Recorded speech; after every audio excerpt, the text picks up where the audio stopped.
Sup Shredders, my name is Logan aka Spiderhands and welcome to an SP Patrons video today that I'm making for Eli as part of their custom monthly music review. And if we switch over to here, we have this track from an ex named Tame Impala. It's apparently titled Borderline and it's a single version. I've been reading through the comments and apparently people really like this version. They like it. Some people like it more than the version that's on Spotify. I don't know if this is on Spotify, so I'm glad to be checking it out on here. And we're going to be listening through it from start till finish. We're going to hear what we think. It's always a shame when they get rid of tracks that people like or versions people like, but I get it. Stuff can be tricky, with releasing tracks. But let's go. Let's do it.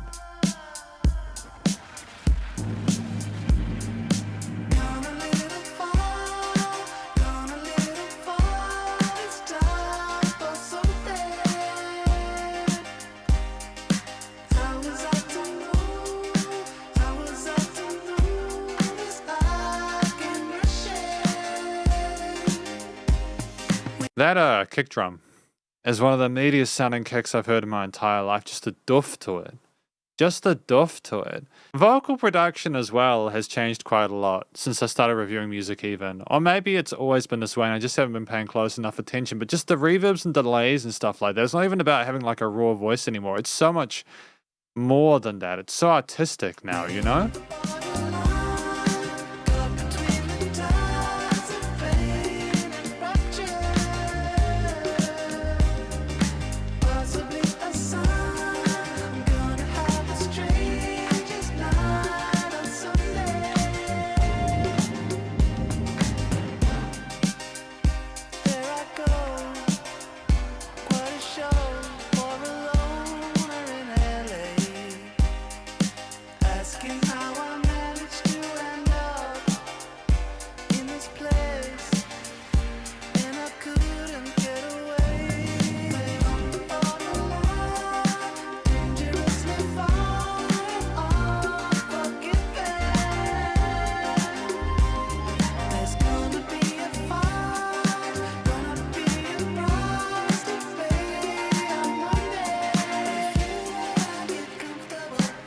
There's going to be a price to pay on Monday if you and I get comfortable. That's an interesting line. When the bass comes in, there's so much space between the upper level kind of instruments there and that kick. The bass comes in that mix. It dominates. You already get an idea of the bass line from the vocal melodies and how we push forward, but there's just so much oomph behind that. And it's just such a piece of genius, a stroke of genius there to have that. Because it's such an easy way to re-enter and have extra intensity to those choruses.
Yeah, this is fascinating. The synths, the higher notched piano parts there, they're just crisp and clear and the high, and they're kind of minimal in the they're like little snowflakes, basically. Da, da, da, da, da, da, But the bass, or the kind of fuzzy thing coming on the left side there, with the extra lead on top, further developing the track and giving you more to kind of latch onto. It's fascinating.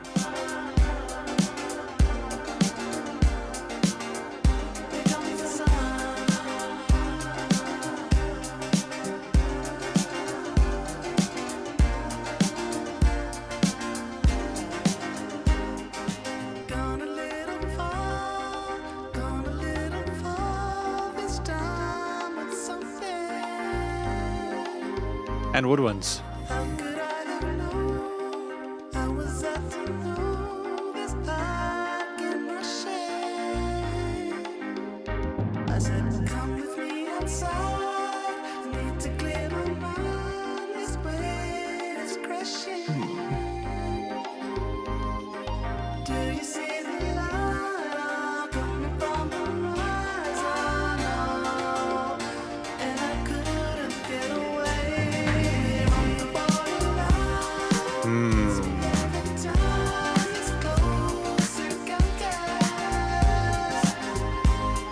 When it's nice to have things kind of fade away a little bit, have the woodwinds and then like the little kind of hand drums.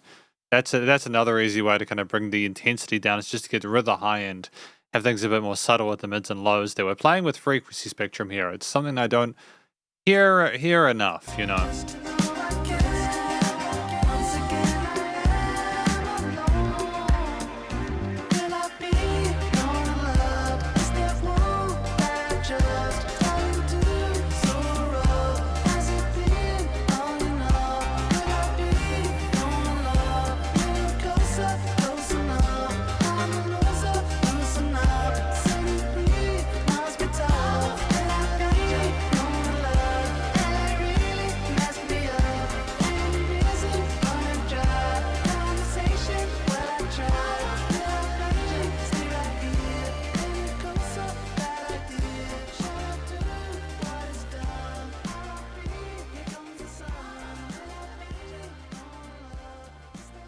Okay, so that was Tame Impala with Borderline, the single version. The fun game we have now is figuring out what this is about, but we're going to talk about that in the conclusion. So yeah, welcome to the conclusion of my review of this track from an act named Tame Impala with the track The Borderline, the single version. I need to emphasize that, as apparently, again, this is not available on Spotify anymore or streaming services, unless that has been amended, but I don't think it has. I feel like they would have said that in the comments section. So what do I think this track is? That there's maybe it's like a really big weekend and they're just trying to like kind of fly through that or find a way to get through the weekend to Monday, but they know there's going to be trouble if they get with this other person, but they're also like completely sort of like enamored by them. That's kind of the impression I get from this. Maybe it's not a completely healthy situation. There's a bit of doubt there. There's stuff that they're working through. And it's a bit of a blur because, again, they might be sort of like drunk or they might be on some stuff and they're just trying to sort of like kind of get things handled. They're borderline. They're on the edge of going too far into it and completely losing everything. I'm not sure, but that's what I think the track is about from hearing the lyrics. I didn't get all of them through clearly. There's quite a lot going on. Part of it is that even though the song is sung it's sung really well, the guy's got a fantastic head voice and falsetto. Well, not, is it falsetto? I think the guy's just really comfortable in his higher range. It's just, there's a lot of reverb and delay to the vocals, and they kind of sit in the center, but they're kind of spread out. And I think, wow, that's a really interesting, kind of really fun production decision. It reduces the clarity of the vocal performance in a way I think that was deliberate, but also made it harder for me to hear the words clearly. I suppose if I was like to listen to it a few times, I'd probably catch everything, but it's also in such a higher register that you don't get a lot of the bass response required sometimes for some of the lighter syllables. So that isn't like a criticism. It's just my experience with it.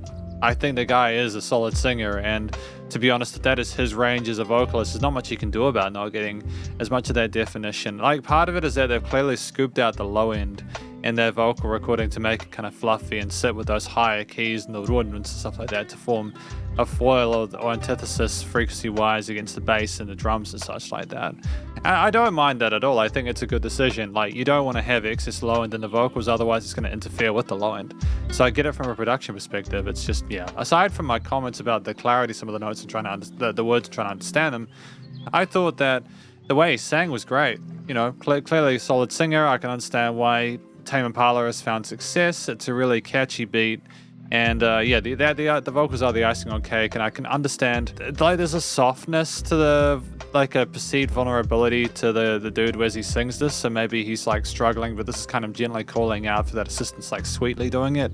So if that's the case, it's fine. I suppose we're also potentially not trying to over dramatize it. But the track itself, at 4 minutes 34, revolves around a similar kind of idea.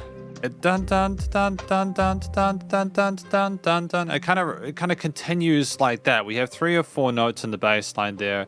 The harmonies are accentuated by key parts. I'm pretty sure like there's the bass line occasionally when it comes in. There's some woodwinds and some space synths as well that come in later on. There might even be some guitars, although I'm hesitant to say that. The piano could have even kind of been a harpsichord or something like that, like an interesting tone to the keys. But you have these instruments, and a lot of the time it's either those really high keys or the drums, which is that kick and the offbeat hi-hats. But then you in the chorus sections, you have those basses that in the low end, and then instead we had like some woodwinds and some extra, like some hand drums as well in some parts where things become a bit sort of low key, which I kind of dig. I think that's kind of a cool idea. Basically, we have an interesting composition that tries to make the most of the main motif, that chord progression that is blown through and looped throughout most, if not all, of the entirety of the track. There might be two. I'm hesitant to say that. Might have been there might have at least been variations on some parts, but there's this main one concept that and usually that is something that I don't necessarily encourage. It can be good to have more than one like chord progression or bass line or whatever in a track which is over that 4-minute sweet spot. But I think that, despite that, it's like there was just enough. I think we could have potentially had another lead element in here to sort of feed off from Tame Impala or to substitute here. I think that would have potentially improved it. I think that if this track had been any longer, it would have been too much. I like the fact that we faded out at the end, though. It was like a nice kind of indication. We basically got to 4 minutes 10 and then it started to fade out. So it's just over that 4-minute sweet spot, I suppose. And we were kind of iterating a story and a plan, which we've already kind of debated and spoken of for quite a while at that stage. So I think it's a smart move to have started to move off at that point. The drums are very minimalist with that quarter note kick accent there, the offbeat hi-hats. That's basically what we had, and it was enough to keep things flowing the whole entire way. We did have some hand drums as well in the lower section of the interlude there, but they were very subtle and were a sub-layer. The keys that we had, they were peppery and kind of sprightly, and they danced on top of the frequency spectrum and on top of the mix there, and it sat in a similar range to where the vocals were. The bass, when it came in, was strong and full-bodied and had necessary bit of oomph to differentiate the verses from the choruses. I think the synths that we had later on incisors to the center had a bit of extra color in that mid to upper range there that may have not necessarily been filled by the kicks or the piano. And the flurry of the woodwinds that we had occasionally were also just really satisfying to listen to. We had a musician and a producer, or maybe the same person, I'm not sure. We had someone who understood that they had an idea that they appreciated. They just needed to kind of do as much as they could with that without overdoing it. And they found the right equilibrium, I think, the right balance between too much and too little. I don't think this track would have been improved by having less. I don't think there was any filler within this track apart from... Well, no, there's not filler. I just wish there'd been a separate alternate lead, or like another lead voice to kind of listen to. But I also understand that the vocals are the main focus here, and also the way that the vocals were mixed with the repeaters and everything like that. It just seems like we were trying to establish a quote-unquote vibe with the singing and the reverbs and the delays and how they float around, like it was the thoughts inside our own head. The theme that comes from all of this, with the major and minor chords on the keys, the quarter note accents of the drums, it's kind of like we were dancing through our weekend there.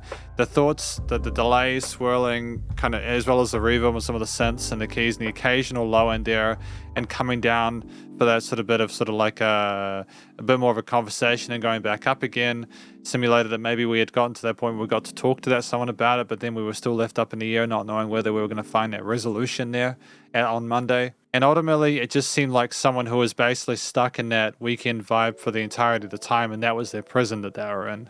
I'm not sure whether that makes sense or not. There was no real resolution to it. The theme kept looping at the end, so you kind of get the feeling that this is just going to be on their mind until Monday. So I don't know if we necessarily got a happy ending out of this track, but nonetheless, I think maybe that's the point of it. Music doesn't need to be happy in order to be good. The guy's clearly struggling, and if I'm getting that from the music and from the lyrics, then that's basically a very effective piece of material. But I do think that the woodwinds, as a closing remark, added a nice accent and sounded glorious. I like how they were swirling and almost like there were thoughts coming in and out for us to discuss and discover. Added a sense of, made it seem a little bit academic, a little bit classy. I think that if we'd had just the drums and the bass and the piano and synth, it would have been a little bit too simple. It was a masterstroke. But the studio recording, mixing, and mastering, I think that was done pretty well. I like the airiness again of the vocals with the reverb and delay tails. I like the piano up there. I think the bass and the drums sounded nice and boisterous down below there. The kicks definitely had kick to them. The bass full-bodied in a low to mid-range there with the synths and the mids and highs later on, filling up those areas and complementing the triads and the harmonies nicely. And, you know, like there was sub-layers like the hand drums. So there was dynamic range. Things were nicely leveled within a frequency spectrum with no weird resonant frequencies. And things were nice and wide in the stereo field. So the music did surround you in the headphones. And again, the delay moving outwards, that automation there of the stereo delay was just phenomenal. I'm really happy with how that was done. It was very clever. It sounded commercial grade. It was nice and low without pumping, so the bus compression limiting was handled. And it's just a really fantastic introduction to this track from Tame Impala titled Borderline. The single version, I don't know why they're taking it off Spotify. I think they should put it back. But more importantly, thank you for watching this review. Hopefully you enjoyed it. If you did, please do go show Tame Impala some love via their various social medias. And I'm sure they're on YouTube and all the digital streaming platforms. So stay cool and stay safe. And please remember to support your local musicians and artists at this point in time, as they have more than ever thought of crazy stuff going on in the world.